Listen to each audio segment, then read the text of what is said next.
Welcome to Supervision Simplified. I am Dr. Amy Parks. And I am Valerie Harris. And we're so excited to have you here today. Thank you for joining us for this episode of Supervision Simplified.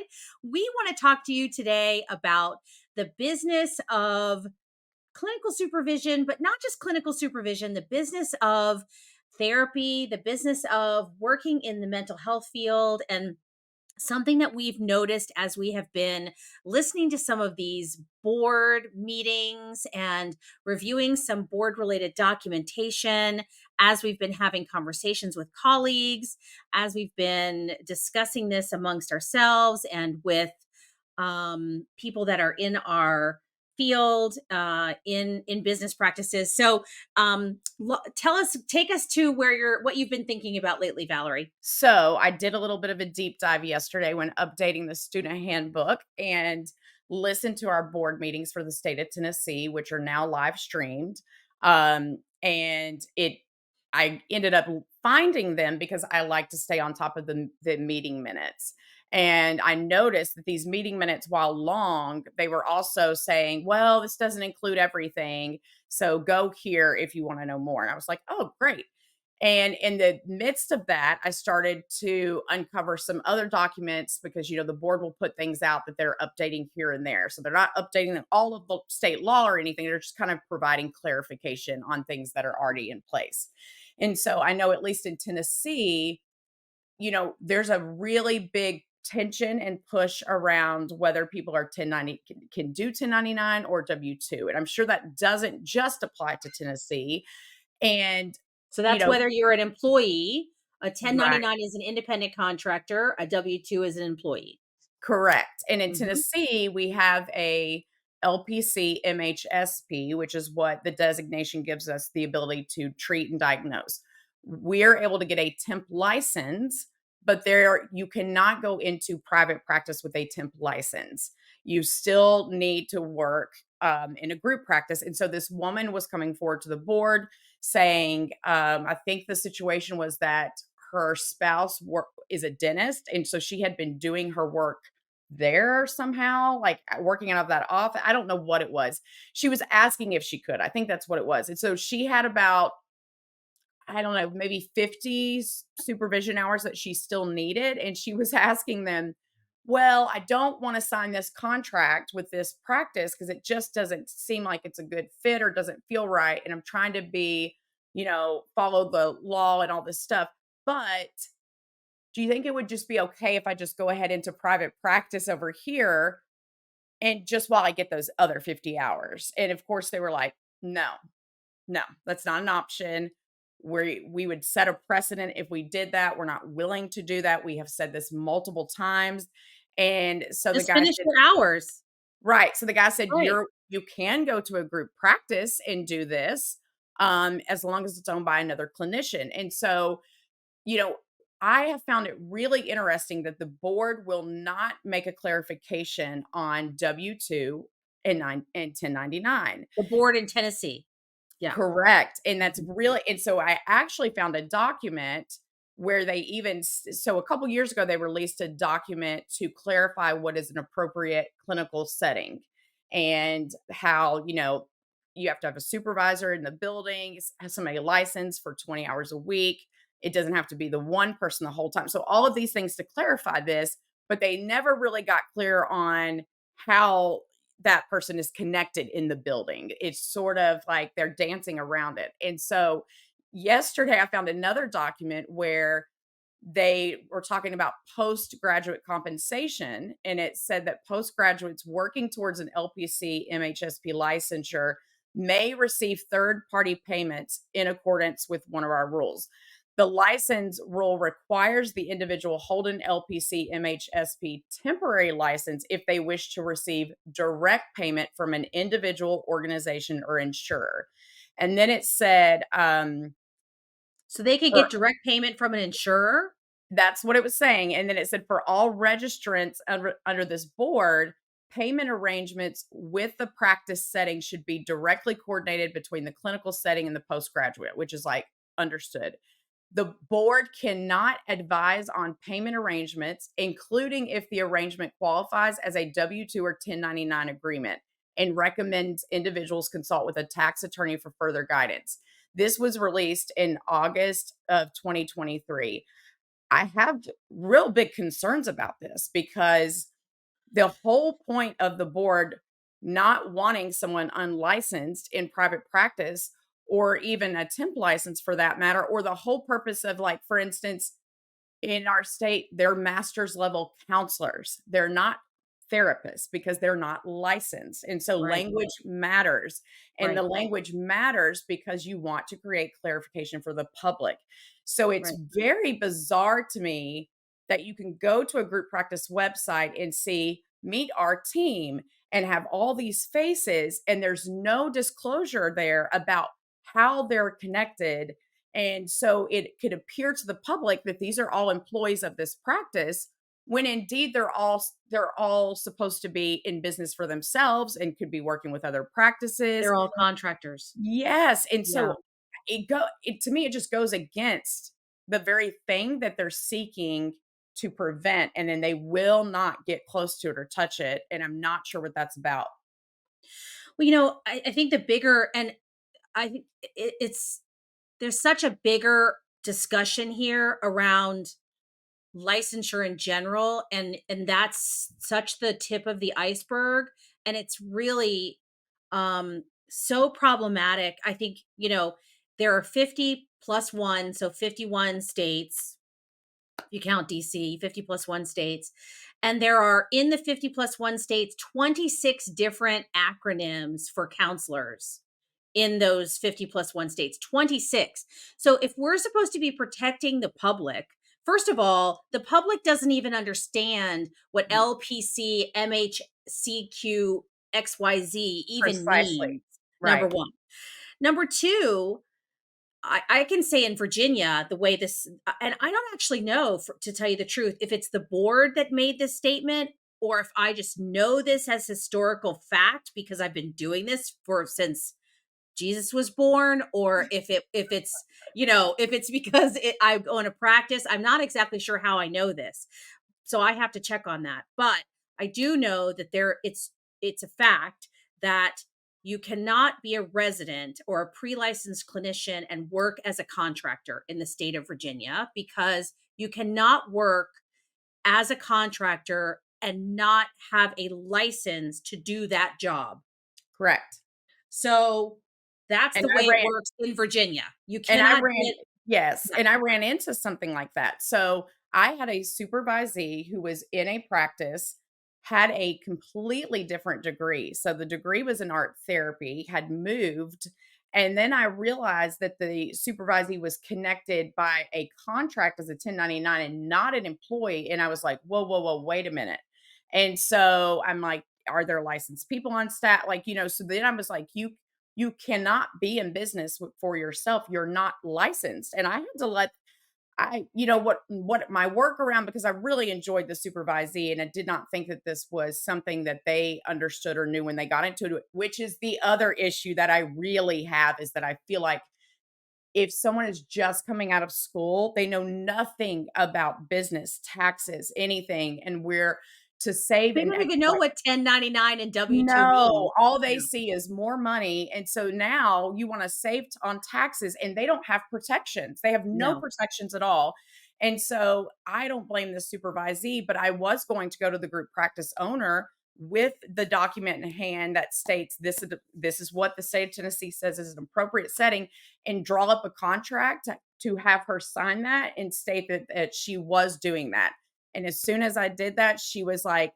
"Hey, we're gonna pay for your supervision from now on, and I'm gonna get you a different supervisor." I'm like, "Okay." Okay. Wow. I mean, because I knew I could not continue to supervise her. Like, that was Right. it, and it was saying, "This is a trauma therapist on the website," and I'm like, "No, it's not. No, it's not. Person does not even have a license. We cannot call them a therapist. They are a master's level clinician." So there were just I was like, "That language needs to be changed." So there were all these things, and I'm like, so if someone has wants to file a complaint or anything, like, they're going to think that the practice owner is the boss of this person when they're not. It's just It is not protective in any way, and Well, you it's can't even, bizarre. we've done an interview with Jackie Flynn, who is a registered play therapist. You can't call yourself a play therapist unless you are a registered play That's therapist. right. You can only call yourself a play-based therapist. Just like DBT, it's DBT informed. You cannot say that you are a Right. DBT therapist. And it's so problematic, and people just it's these things are created to protect the public. They're not, and a lot of people call it gatekeeping, and you can call it whatever you want, but the point is that these trainings are created to to train people to be specialized and have specialized skills to protect the fidelity of the work, and to and for the services that are provided to the client. The subject gets me all heated, like, I I get know, it. it just but it blows my mind, and unfortunately, the thing I think that is the most problematic is that our system that is designed to protect the public is making it more complicated. Yep, That's the thing I think that blows my mind, and I wish was a way that we could say, "Look, it would be so much easier if we could all just everyone could have the same designation, everyone could have the mhm. same rules," and I don't understand why it's so complicated, and I don't actually think any clinician understands why it's so complicated. I really don't think No, any of us understand that. Is there someone in the land that can I mean, I actually do know why it's that complicated, because it's a legislative thing that happens because the government wants it to be that complicated. But, right, really, is there anyone that can explain why we can't fix that? Because it's crazy. and that's just one piece of it. So And just one state. in the hours of listening to this, because I want to be abreast and on and ahead of this and understand, like, what's unfolding, what's coming, all these different things, because it's my clinical responsibility as a clinical director and supervisor. So much, like, of the time is spent trying to navigate people moving into our state who have a different designation, and they're trying to figure out, does this course work? Does that work? And yet we have so many applications in for licensure that just sit there because Yep. they cannot process them fast enough. Mhm. And it's not the board's fault. It's a systemic issue, but and I can see in certain ways where they're definitely trying to do things better. And I'm sure the counseling compact will help in some of those ways, but it's like it's just bizarre how much time is spent, like, on this little minutia trying to figure these things out, all because we can't seem to agree on what to call ourselves, and w like, we can't Right. standardize that. We can standardize all kinds of other national tests, and we can Right. but somehow we just can't figure this one out, which makes it just makes no sense. Well, that's a funny comment that you make too, that we can't even standardize the test. We can't even decide on one test. Why do we have two tests? Why do we Right. have two tests? Why? Why in the DMV, in the three-state area where the majority of people need to be licensed in Maryland, DC, and Virginia, where I am, do we have two tests? Oh, So wow. I teach at a university where I have students in three states in my Yeah, class, and they have to take two tests. There's two different tests, the NCE and the NCMCHE. And that's what we have. the class that they take to study to prepare for the test only covers the NCE, because the university's campus is in DC, which has the NCE. But I have students in my class who are in Virginia who need the NCMCHE. I'm like, why do we even have two exams? Well, Why? in Tennessee, we actually have people who are just LPCs. And so that MHSP came along to diagnose and treat. I'm pretty sure And why do we need that? we're the only state that has that. So if you're just an LPC, a lot of times those are school-based counselors. But Why do we need that? Why do we need to be, why can't everyone just diagnose? That makes no sense. right, but they focus so heavily on that diagnosis and treatment piece. And so I guess the LPC part is sort of the NCE, it's the theory. And then this other part is more of the application, but it's still way more complex than necessary. And I really think this counseling compact is gonna be a hot mess, but I don't maybe think the I'm wrong. counseling compact solves anything. I mean, I would we will have somebody on the podcast to talk about the counseling compact, and it'll probably be a several part episode because we need to know more about it. And Yeah. I'm hoping that it will make some of a difference. And hopefully it will make a big difference to the next generation of therapists because that's what we need. It will probably not make a big difference to people who are already licensed. But Oh, I think it's a very worthy effort. I don't think it will ever really probably be enough because there are so many complicating factors. I just don't quite understand why it is so complicated. I just a- and I also think it's fascinating when you look at how many it's not even just the licensure. So the supervision part of it is just as complicated. Becoming a supervisor is different in yes. every single state. So that was something they were going over in the board, is this person was coming in, and at the time they got licensed in this other state, the state only had a certain requirement, and it did not require them to get documented evidence of their clinical supervisor's training, whereas the state of Tennessee wants that evidence. So their state that they were licensed in before did not require that. So then when they come into Tennessee, Tennessee was like, "Yeah, but you don't have enough of this or you don't have this."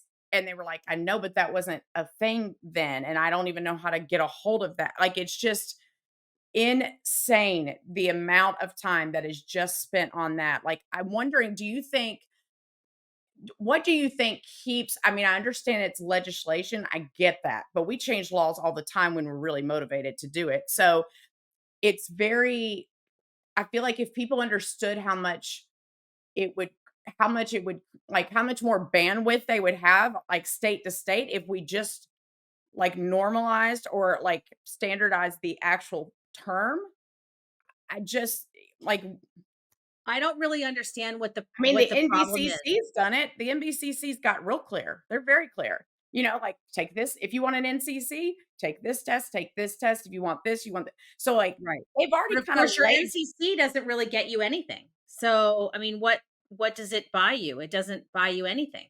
well, I think for newer clinicians, I think it is important. I think it communicates value. And in that way, Right, but early on. it doesn't right, but it doesn't allow you to do anything.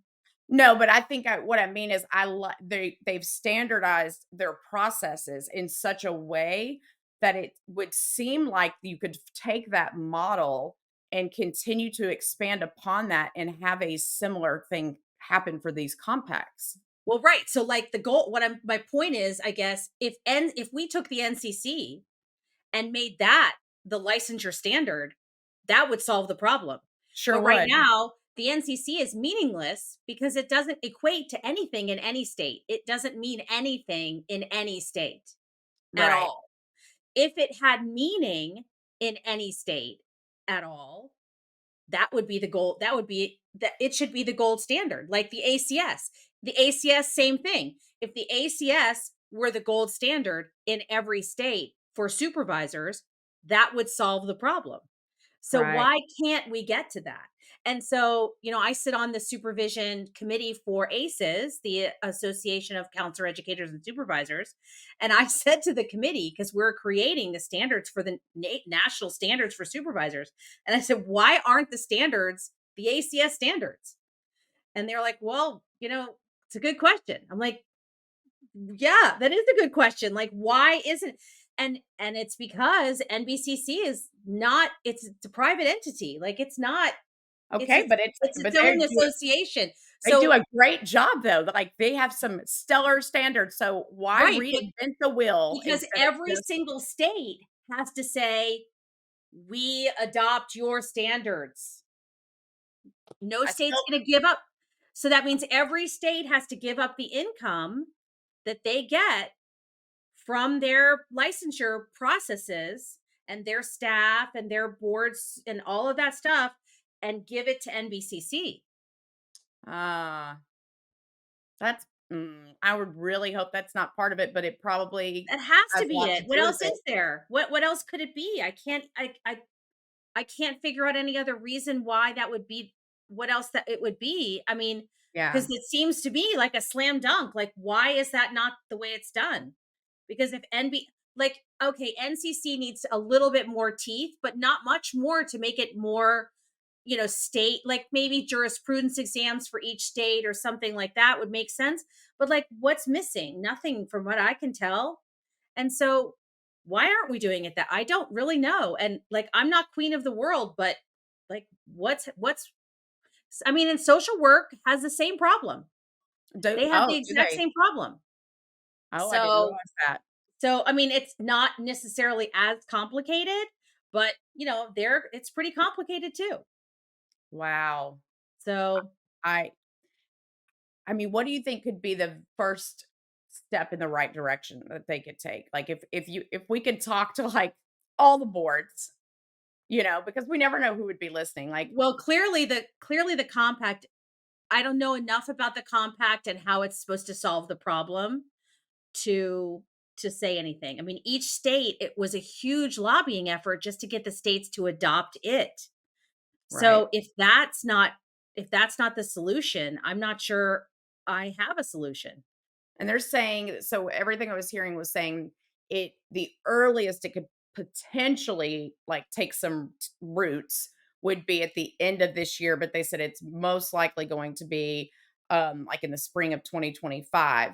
But they were even talking as a board when they were going over their financial piece about how they're having to make all these, or they're making all these technology improvements, which is a good thing to kind of speed up different processes, and that it's putting them in a deficit. And so then they were having to look at figuring out, once the compact happens, how do they offset that additional, labor that's going to happen to manage and process all those things, because the fee for a compact, usually if somebody's just I guess getting a license, it's generally not the same as the licensing fee is what they were saying. It's usually less. But the other thing they talked about, which I thought was interesting, is introducing the idea of a permission, like a privilege, like privilege to practice. Like, so So rather than being licensed, like you have privileges in these different states. And I'm like, that actually makes a lot of sense. right. So like the way the counseling compact works. So originally my understanding was that the compact was going to open in this early, like in the spring or summer of 2024. But now I'm hearing it's not expected to open until late 2024, like you're saying. And so there's a difference between a license and the compact privilege. So your license is granted by your home state, but the Ah, compact privilege to practice is granted by other compact member states after you've applied for your privilege to practice in those states through the compact. okay. Okay. So you have to apply for compact privileges once the compact application opens, which Hmm. is expected to be like mid to late 2024. And that means that your license has to be in good standing in your current state. And then if you are applying for, say, for example, like for me, I'm licensed in Maryland, in DC and Virginia. And if I wanted to apply for licensure in Maryland, Maryland has a jurisprudence exam, which Right. means an exam on the laws of Maryland. I Hmm. One thing I know I have to do is take the jurisprudence exam in Maryland. So if a state has a jurisprudence exam, you Yep. must take that. That's correct. That's what they were saying. So And yeah. one of the cases they processed was a woman who was licensed in another state. I think it was North Carolina, had moved here. They were not going to be able to take her coursework. Like, she was missing some assessment and treatment planning, and and then some abnormal psych. And she was saying, well, they kind of wove the assessment and treatment planning into all of our coursework. And they were like, yeah, well, we can't really see that. So they essentially told her, you will have to take another class. They were nice enough to let her know that we'll hold your application fee for 12 months. And if you apply within like 12 months, then we'll put it forward towards that. But she then said, well, what about the counseling compact? And if that goes into place, then can I just basically, I think what she was trying to say is she was hoping that since she was licensed in North Carolina, she could move here and by compact get a license. And that's when, and they reinforced no, no, no, because you would then be a resident of Tennessee and you would have to be licensed in Tennessee because that's your home state. So Right. again, and Right. this whole conversation went on for 45 minutes, just Yeah, this this isn't one. about skirting around licensure laws or anything like that. This is just making portability easier. Right, So like one of the questions is like if my state isn't in the compact, can I have privileges? Nope. So if you live in a state that is not a compact member, your home state must be a compact member. right. And how many So are there? Do you remember? Was it like 13, Um, 15? I think it's 13 or 14. Let me Yeah. see if I can find out. Hold on a second. I'm gonna look for the map. And Um, are all of your states that you have right around you that you have students in, are they all part of it? I know Tennessee is.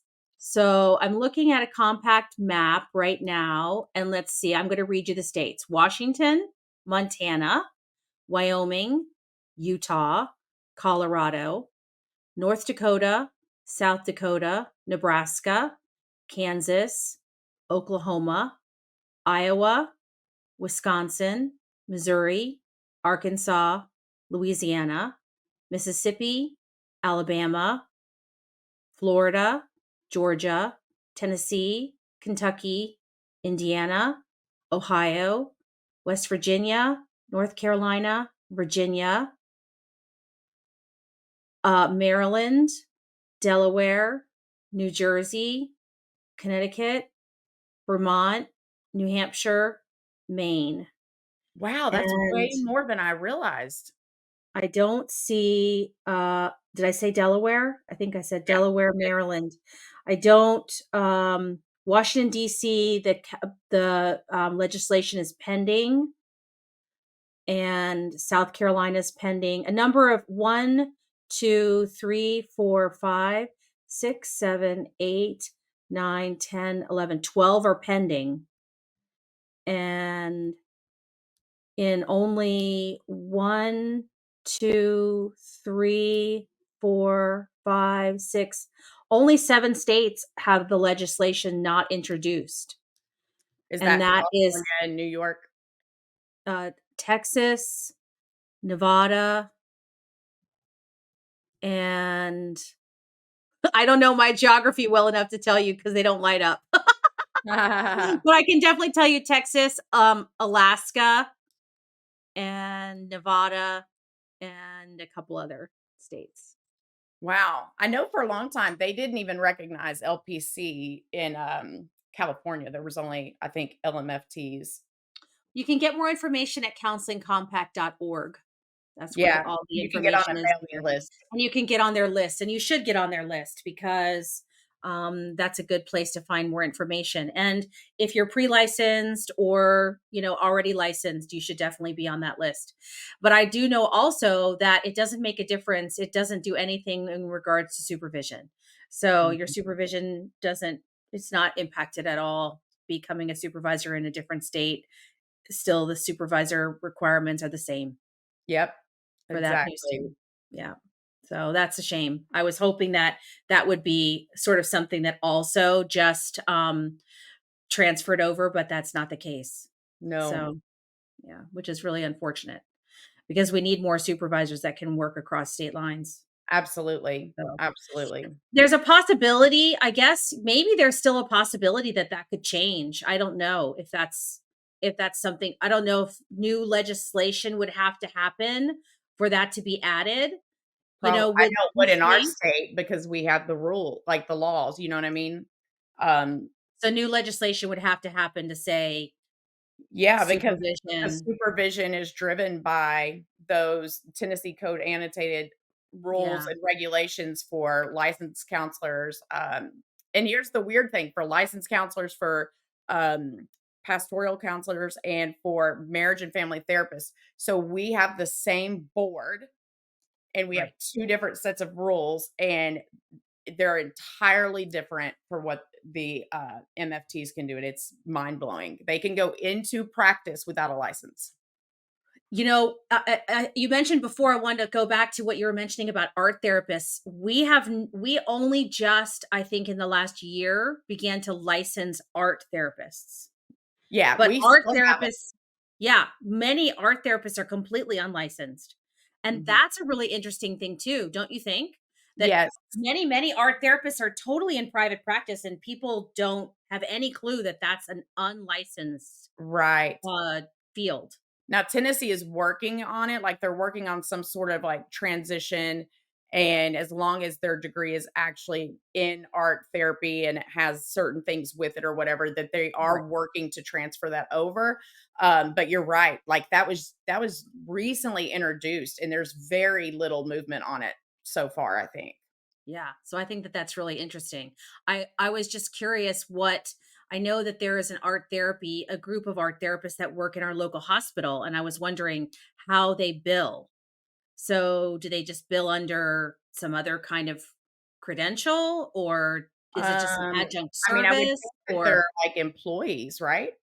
well, yeah, but I'm sure the hospital has to bill them in some way, shape, or form. Like, I was Oh. just curious. Oh, I see, you're right, that is Or like, I don't know, interesting. I was just wondering if you had an art therapy practice, like, do you bill? I don't know, just wondering. I know, and that's what I mean. Yeah, because there's I not a don't code for know. that. I don't know. So it's Yeah, almost like they still have to, and I think I had clarified when I was supervising that person that they were still going to have to need get the LPC. right. Like, there was no 2 ways about it until that art therapist piece that they're working on is done, they would have to, but there was a test that this person was able to take to get, like, a certified art something, registered art something, and that was able to, that meant something, but it was still not gonna be the license. Well, what I would love is I would love to hear from our listeners that are art therapists and what they're doing in their states. I would love to hear from listeners who are marriage and family therapists who are in private practice and what it means to them that they have that opportunity, and also what people are thinking about in their states, how they feel like the licensure process is going for them, how they feel like if the licensing process to them makes sense, if they feel like it's confusing, how they feel like having two licensing exams. I'd love to have a greater conversation about this because I think this is something that we complain a lot about, but we don't really have a lot of constructive conversations about. And I feel Right. like if we were having more conversations about this, maybe we would be making some movement a little bit more on this topic. What do you think? Yeah. Oh, definitely. I think it could generate solutions. And I'd also love to hear from people who've had experiences either working as a 1099 in a group practice and or working as a W-2, and sort of the differences in that and maybe how it was helpful, harmful, or just stories. I know we had a practice that shut down in the area that was 1099, and there was just a lot of things happening that shouldn't have been. But of course, we don't have to identify you if you don't want to be identified, but we would love to just hear more to understand it and have the Yeah. conversation. Absolutely. Absolutely. Well, thanks, Valerie, for bringing that information from your live feed from board meetings. I don't think we have a live feed of ours, but I'm going to check. Oh, I know that's we have sad. minute, but I know I don't think we have a live feed. Although, I'll have to check on that. Sounds like Yeah. fascinating listening. Yes. Yes. There were some other great things I'll share at another time of Yes, definitely, because people we're who going to share. lost their licenses. Yes, we're gonna share those too. Absolutely. Those very interesting stories. But we won't be able to tell you what states those are because we're not gonna really get into all that kind of tea because we don't want to give anybody's We don't want to, identity I mean, away. we don't want a defamation lawsuit, although my attorney says as long as it's facts, it's not defamation. But I still think that it's wise to protect as Yes. much as possible the identity of those people because Absolutely. we don't want to shame Absolutely. anyone. Yes, we absolutely will. Thank you all for tuning into this episode of Supervision Simplified. Remember that the revolution starts here. We hope you'll subscribe to Supervision Simplified and share it with all your friends and colleagues and fellow supervisors and supervision seekers. We also want your comments, your stories, your feedbacks. So, what we also can be sure to know what you're talking about, what interests you, and what interests you the most. Until next time, keep on simplifying and elevating your supervision game. Bye. Bye.